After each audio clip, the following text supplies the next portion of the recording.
آپ اپنے دور کی عدالتوں اور آج کے دور کی عدالتوں میں کیا فرق محسوس کرتے ہیں؟ میں تو سمجھتا ہوں کہ ہر دور دوسرے دور سے مختلف ہوتا ہے. ہمارے دور میں شاید اتنی گمبھیر مسائل نہیں تھے جتنے آج کے دور میں ہے. تو میں سمجھتا ہوں کہ ہمیشہ جو گزر گیا دور جو ہے وہ بہتر لگتا ہے بنسبت اس کے جو آ رہا ہو. اور آئندہ آنے والے جو ادوار ہیں ان میں کیا ہوگا اس کے متعلق بھی آدمی کوئی پیشگوئی تو نہیں کر سکتا. آج کل تو ہر بندہ پیشگوئی کر رہا ہے. ہر بندے نے ایک چوتھا سال پکڑی ہوئی ہے اور کہتا ہے کل کو یہ ہو جائے گا. ٹھیک ہے.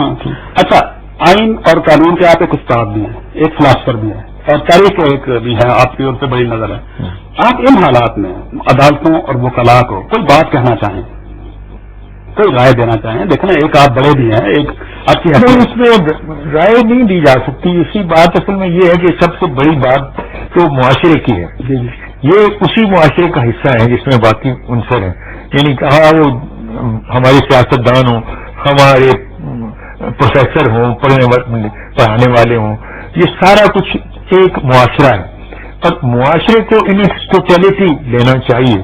آپ سنگل آؤٹ کر کے یہ نہیں کہہ سکتے وہ آسمان سے نہیں اترے ہوئے یہ جج صاحبان جو ہے، یہ آپ ہی کی طرح کے لوگ ہیں، اسی طرح آپ کی فوج ہے. تو سارے معاشرے کو یعنی کہہ لیجیے آگے بڑھانے کے لیے فکری طور پر جو ذمہ داری عائد ہوتی ہے وہ اتنی ہی جوڈیشری پر عائد ہوتی ہے جتنی مقننہ پر یا ان لوگوں پر، ان عوام پر جو الیکٹ کر کے اسمبلیوں میں لوگوں کو بھیجتے ہیں.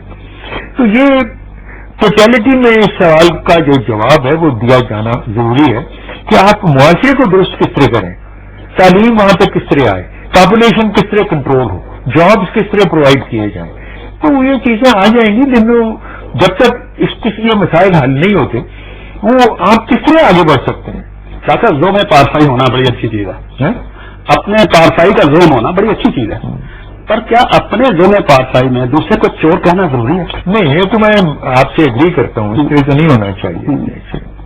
اچھا، حضرت علامہ آج زندہ ہوتے ہیں تو وہ کیا محسوس کرتے؟ ایسے مجھے کسی نے یہ سوال کیا تھا ہم تو کیا گزرتی کیا گزرتی میں نے ان کو کہا تھا خود سے یہ کر لے.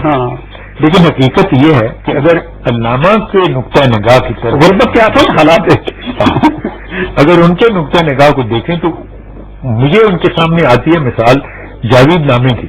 اس میں خطاب جاوید ہے اور خطاب جاوید از ناٹ اون دی یاد ہے نو جو نئی نسل کو ہے. اور اس میں جو ختم ہوتی ہے وہ نظم، اس پر اصرار ان کا ہے کہ نا امیدی جو ہے وہ کفر ہے. تمہیں کبھی نا امید نہیں ہونا چاہیے، ہمیشہ تلاش میں رہو اپنے قائد کی، وہ نکلے گا، وہ تم میں سے ہے، اور اس کے پیچھے بھاگتے رہو، دیکھتے رہو، اس کو تم میں چھپا ہوا ہے، وہ نکل آئے گا. لیکن تلاش کو نہ چھوڑو، تلاش کو نہ چھوڑو. یہی بار بار ان کا اصرار ہے اس نظم میں. پر ہم نے تو بطور سوسائٹی اپنے دماغ اور آنکھیں اور کان بند کر دیے ہوئے. تو وہی تو میں کہہ رہا ہوں انہیں کھولیں. اور اگر اقبال کے فکر پہ چلنا ہے، مایوس وہ کہتے ہیں مایوسی جو ہے وہ اللہ تعالیٰ کا کفر ہے، مایوس نہیں ہونے دیتے وہاں. اور آپ جن ادوار سے وہ گزرے ہیں وہ تو اس سے بھی زیادہ مایوسی کے ادوار تھے جن میں سے وہ گزر چکے ہیں. اچھا ڈاکٹر صاحب، کوئی ایسا کام جو آپ کرنا چاہتے تھے لیکن کر نہ پائے؟ میں نہیں سمجھتا کوئی ایسا کام. تو یہی ہے، میرا خیال تھا کہ میں ملک کی سیاست میں کچھ کنٹریبیوٹ کر سکتا ہوں اور میں نے محسوس کیا کہ میں اس کا اہل نہیں، کیونکہ اللہ تعالیٰ اسی قسم کے لیڈر اقوام کو دیتا ہے جس قسم کی اقوام ہوتی ہے. تو قوموں کو جو لیڈر اس وقت ملے ہیں وہ اسی قوم کو سوٹ کرتے ہیں، میرے جیسے لوگ اس قابل نہیں. اچھا، کوئی حسرت جو ناتمام رہ گئی ہو؟ یہی تھی اچھا کہ شاید سیاست میں کوئی کنٹریبیوشن کر کے اس ملک کو آگے لے جایا جائے. اچھا، آپ شیخ ہیں، شیخوں والی کوئی عادت جو آپ میں نہ ہو؟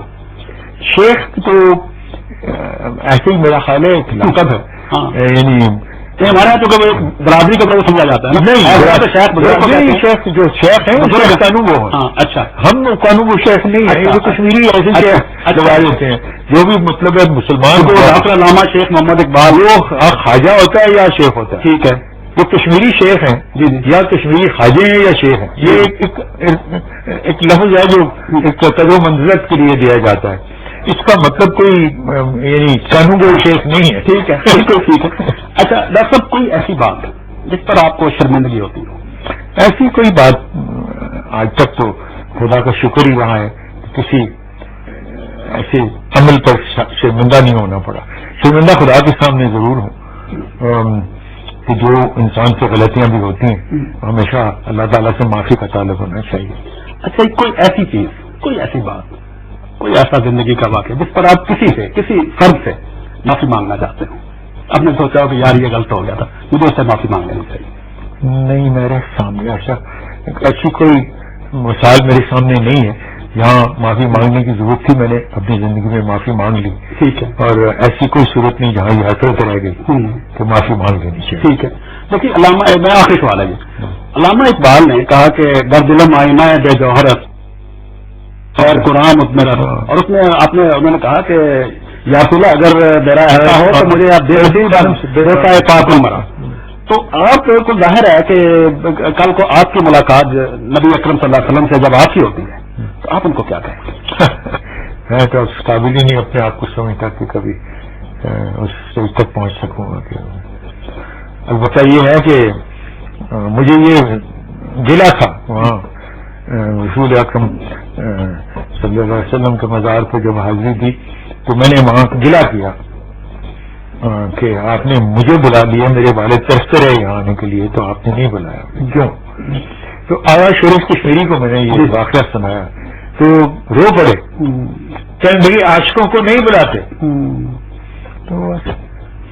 تو آپ کا کیا، آپ کا جو معشوق ہے وہ کیا آپ اس کے سامنے نہیں جانا چاہیں گے؟ نہیں، مثلاً ان کی طرف سے جواب یہ تھا کہ علامہ چونکہ عاشق رسول تھے اس لیے انہیں اگنور کیا، آپ کو بلا لیا ہے کیونکہ آپ کا شمار اشاق میں نہیں ہو. ڈاکٹر صاحب بہت مہربانی. ناظرین، آپ نے جسٹس ڈاکٹر جاوید اقبال سے ہماری گفتگو سنی. آپ کو یہ گفتگو کیسی لگی اس کا فیصلہ آپ کو کرنا ہے. اگلے دن کسی اور موضوع پر کسی اور شخص سے نئی ملاقات میں پھر حاضر ہوں گے. تب تک کے لیے اللہ حافظ.